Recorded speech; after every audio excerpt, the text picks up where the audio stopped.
Thank you all so much for being here. Pittsburgh is a city that has a community that's so mixed and diverse compared to the cities and the municipalities that surround it. When you talk to folks of different backgrounds in your life and in your work, what are you hearing from them? Do they feel safe? Do they feel welcome in Pittsburgh? Do they feel ownership over the city? Just respond to that. While I represent many faith traditions across the city, no one is feeling safe. That's just the truth. The current wave of mass shootings and just things that are going on in our country and in our neighborhood, no one is feeling safe. But I think community is being built in a different way, and particularly around instances or institutions of faith. People are really leaning and depending on that and having the courage to have conversations across those faith traditions. Perhaps not as widely as we'd like it to be, but definitely in these different kinds of community groups and kinds of smaller groups of people who are finding their way toward each other and understanding the need to come together more than ever before. Absolutely. It's safe with us for All, which is an immigrant inclusion initiative in the region. We know that our immigrant community is small but growing. The waves of immigrant today are brown and black, so they inherit our legacy of racism. And just like our Black American community that's been here for generations, you don't feel safe. You feel constantly targeted because of the color of your skin, in terms of opportunity for advancement, in terms of the way that you're treated on the street, in terms of how you dress as well, so being more visible in your traditional attire, whether that means you wear a hijab or whatnot. But that isn't something that I would say is rooted exclusively after the attack. This was amplified after the election, but we have too many stories of people of color and Black Americans and Black immigrants who haven't felt welcome. Absolutely. Yeah, and if I can add anything onto that, Pittsburgh's a pretty small city. I mean, to say that the area around Pittsburgh isn't as diverse as the city itself doesn't really mean much when it's a 20-minute drive in any one direction. Yeah. And then talking for, I guess, the younger generation of Pittsburgh, there's definitely been a lot going on, and a lot's been normalized when it comes to shootings and racism. And right now, I think all teens and millennials are just trying to figure out a way to cope with it and learn and to stop it. I would add to that, though, because it is small and big, I get torn when we talk about it, like we're teeny tiny, because we're not if you look at the metro area, but that's the point. You have to look at the whole metro area. We can't just look at the diversity within Pittsburgh, because when you add in the lack of diversity throughout, and even within Pittsburgh, the segregation and everything, it's so much more complicated. But the reality is that the degrees of separation here are smaller. So for people who want to do the work, who want to have an impact, who want to take action to stop gun violence, who want to do something in their space to fight racism, to stop racism, you can make a change. Absolutely. Pittsburgh and the surrounding area, and I guess America at large, if you take it all the way at the 30,000-foot view, have been affected by tragedy. The two most recent ones that we've referenced today are the Antoine Rose shooting and also the Tree of Life shooting that happened at the synagogue. And after those tragedies occur, you often hear people talk about building solidarity, thinking about allyship and creating empathy. And those are big and kind of abstract concepts. What does it mean to show up for your neighbor or for your community after an event like that? I think, unfortunately, those types of crises tend to draw us together. That's a sad state of reality, but it's true. And so after those incidences or after those tragedies, people really did come together. The problem is, after it becomes less of a news story, then we go back to exactly the way we were before. We are a city of strong neighborhoods. And that's a euphemistic way of saying there is strong racism that goes on in this city. So we come together in a temporary manner, and then we sloganize what we should be doing. only to find out that we are millennials away from actually coming together in any sort of long-term way. And in the short term, though, there have been, that is affirmed. In the short term, though, there have been protests and gathering and community organizing that has been happening here. How have you seen that play out in Pittsburgh in the last, few years? Well, I think that at the essence of all these tragedies that are taking over our world and our country is the fear of the other, right? You are afraid of people who have a different skin color than you. You're afraid of people who are from a different country than you. You're afraid of people who speak a different language than you. All of the isms are unified under the umbrella of xenophobia, like fear of the other. And I think that is why solidarity is so important, because in the coming together, in the act of coming together, you are already defying xenophobia. You are showing that you are going to embrace the people that are different than you. And and we could even question what those differences really are. Like, what does it actually mean to have a different skin color or worship in a different way than another person?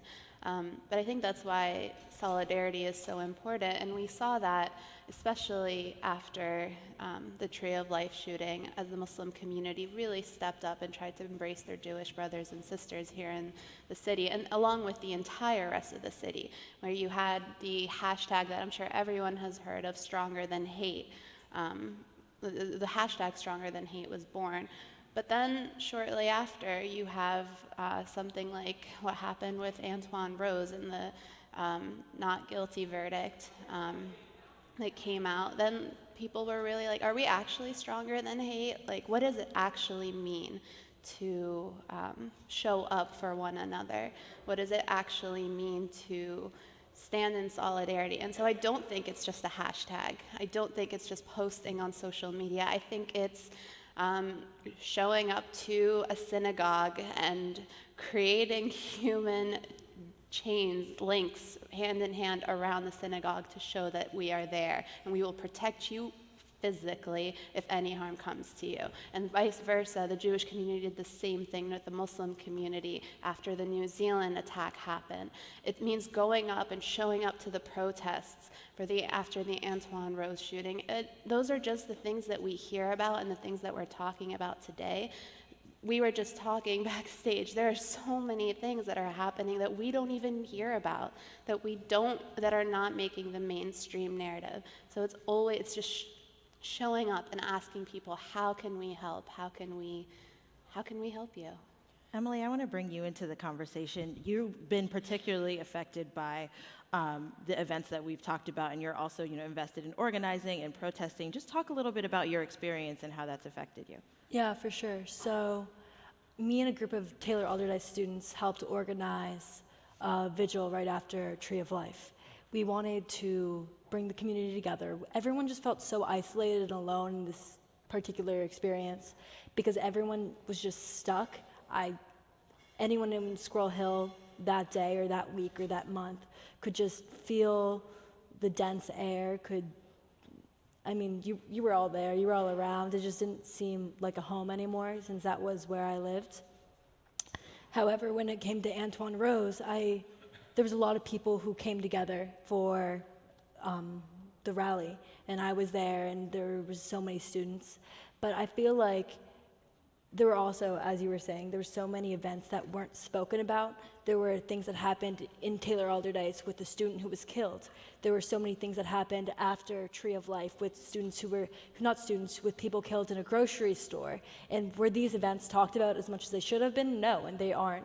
And I think what students are trying to do nowadays is bring that up in social media and not let it just pass by, because social media is something constant, and as many see, it always comes back to bite everyone in the ass. So when people see what they posted and what was important to them at that moment, and they think about it, because they really will think about it again, it will come back, and you'll think about why it was so important in those moments, and hopefully that is a change that will be made and that will bring us millennials and closer together to getting everyone together and united.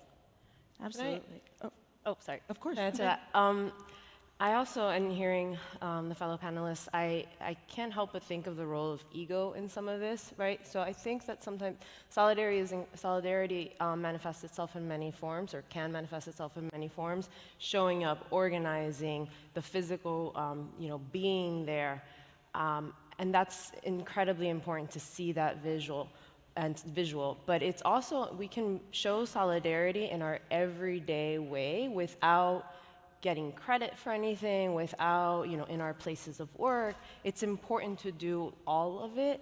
And I've noticed, and Alaa and I organized an event together, Rehumanize, after the New Zealand attacks. And, in the process of organizing, and your organizing of the vigil, I'm sure, and Reverend, and all the work that you've done, sometimes even organizing in tragedy, it's like the egos that get in the way sometimes, and people wanting to make sure their community is just as represented or what have you. And that othering manifests itself in other ways sometimes, if that makes sense, where I just wish we could come to a place where we really stood together as brothers and sisters all of the time. And even in those moments of tragedy, sometimes I feel like we're driven to, my cause, my people. And we're not seeing solidarity even sometimes in the darkest of moments, if that makes sense. I'm really interested in that when you're talking about the idea of my people, or being able to show up for your representative group. We've talked about Muslims and folks who are Jewish and people who, immigrant communities, but those communities also aren't monoliths. Right. I'm really interested in how you see what leaders are doing right now to build empathy between and within groups. Yeah. I'll start with you, Pastor Welch. Figured you would. It is definitely what I would consider a pressurized situation. When you have people who historically have been marginalized, it is, you feel the pressure to stand up for your group and the people you represent. You feel like if you don't do it, no one else is going to do it. And we even train that way. If you don't raise your voice, who is going to come and rescue you? We don't need saviors, and in my tradition, we already have one. So that job's taken. The idea that you will get lost in the shuffle, or you will get ignored, or continue to be marginalized is a very real, not threat, but reality. And so to not feel the pressure to represent yourself, your group, your people, your street, your neighborhood, is real and has to be dealt with. But I think we're moving to the place where we understand that all of us have that type of baggage that we carry into any situation. And that if we don't start dealing together, we're going to continue to be separated by streets and bridges, since we're a city of bridges, that we don't cross, that we're going to remain the way we are. And I just hate the fact that it takes tragedy in order to make us see that, in order to make us realize that. But the reality is we are not going to solve any issue if we keep remaining separate and keep remaining focused on just a single issue of a single people. I do think, though, there's one issue that if we took up and fought together, that I think if we all recognize that the racism at the root of everything, then I don't know. I think for me in the last couple of years, that's something that's been an awakening in terms of if we all stood together and combated that, we would find greater liberation for the whole. And I guess when I'm seeing some of the othering that I'm talking about and some of the infighting, it's people who aren't realizing that if they just stood together and recognized that if we advanced anti-racist strategies, whether it's when we're talking about gun violence, whether it's when we're talking about immigrant rights, whatever the issue might be, we would get further faster. Absolutely. We had a really interesting conversation backstage about intersectionality, and I feel like that's such a big part of this, that one can be at once Black and Muslim, can be both white and Jewish, can be both, Christian and someone of a different racial background, and we have difficulty sometimes reckoning with, the messy work of all of the internal parts of us, and I wonder if we could just take a moment and talk about that's not easy work, but it's essential. I mean, Muslims are an extremely diverse group. 20% of the Muslim population here in the United States are Black Muslims. So it's actually impossible to extract these problems and challenges from and identities from one another. The Black struggle is the Muslim struggle, and it should be also vice versa. All the struggles are somehow intertwined, which makes them infinitely more complicated to address, that's for sure. But yeah, ignoring any of these struggles is ignoring our brothers and sisters, if not even just in faith, but in humanity as well. And I wanted to also talk about the allyship piece. I think we tend to, and Betty kind of alluded to that earlier, allyship sounds like a really beautiful concept, and solidarity, we can talk about it it's like butterflies and roses, and it's really wonderful, but it can be really ugly. And if we want to get down to the nitty-gritty of allyship and what it means to stand in solidarity, I think we all have work to do. We talk about checking your privilege, and we often direct that at white people. Just please do, if you're white, check your privilege. But also everyone else, you have a role in checking your privilege as well, especially when it comes to that intersectionality. If you are, I am a Muslim, and I'm also Arab. There's a lot of racism within the Arab Muslim population that needs to be addressed. What identities do you hold, and how do they affect the other people in your communities, and how can you use whatever privilege you do have to help those around you? I think that is more of an empowering way to look at solidarity than it is playing victim and thinking if this group is privileged, ergo I am not, ergo I am a victim. But can I pick up on something that she said? This is 2019, and I can still enter some rooms and be the only Black person there, or be the only female in the room, or, my goodness, the only Black female in the room, which... God forbid. Right. But it's more common than not. Right. And so, but I think to not play the victim also means to develop strategies to help you cope in that situation. And so allyship might be standing in those places, but declaring that you're not a victim, but I'm here, but developing strategies that helps you be strong in those circles, in those instances.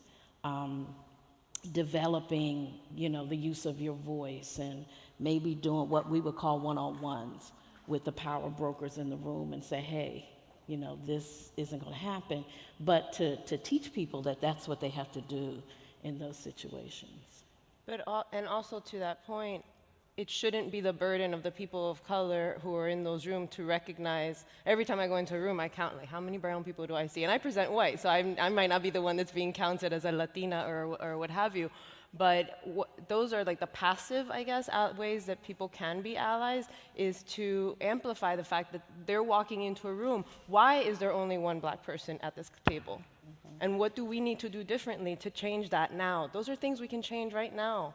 You're not on the front line getting credit for it. You're not what have you, but that's the boring work behind the scenes that needs to happen. Absolutely. We have time for a question. And if not, I have a final one. Right here in the back. Hi, good afternoon, probably good morning now. My name is Mailing Thompson, and I work in social services. And I think that there's just been so much dialogue and communication that's gone back and forth, and it's been really rich and fertile. And I think that this atmosphere is really fertile ground, not only for it to be spoken, but for seed to be planted. And saying that, I wonder about just the collaboration with the Muslim community, with the Christian community.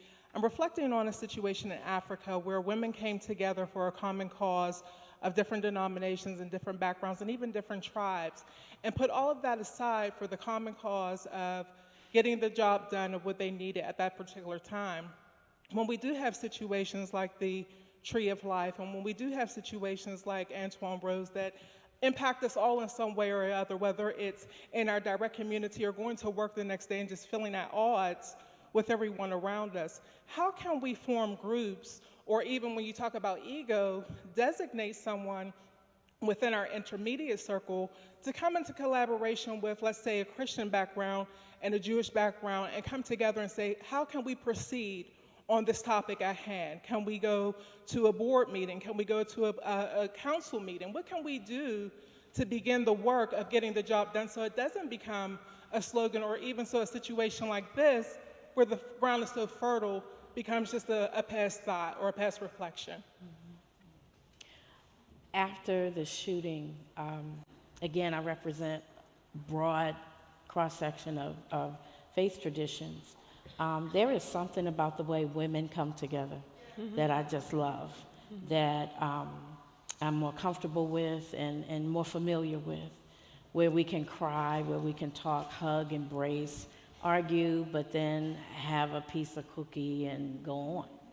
So I met a group of Jewish women. I was driving by the Tree of Life on my way home, and there were a group of 6 Jewish women standing there. I knew one, and she beckoned me to come over.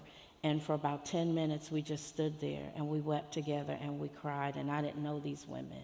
We have met together once a month ever since then.